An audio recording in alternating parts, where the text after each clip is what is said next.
Hi everyone, in front of me I've got MOTOROLA Moto G14 and let me share with you how to allow unknown sources on this device. So let's start with opening the settings, and here we have to find the section which is connected with the apps. It is right here, so let's tap on it. Now let's scroll to find special app access, and in this list let's localize install unknown apps. And right here we've got the list of apps which are allowed or not allowed, just like in my case, to install some content, and of course we can change it. So simply tap on it and then tap on the switcher. After getting back, you can see that the Chrome is right now allowed to install unknown apps.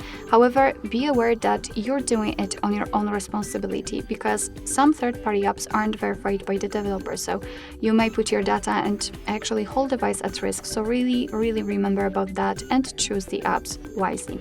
Of course, you can always remove previously granted permissions. Just tap on it and tap on the switcher again. And as you can see, the Chrome is right now not allowed to install anything. Alright, so that will be all. Thank you so much for watching. I hope that this video was helpful, and if it was, please hit the subscribe button and leave the thumbs up.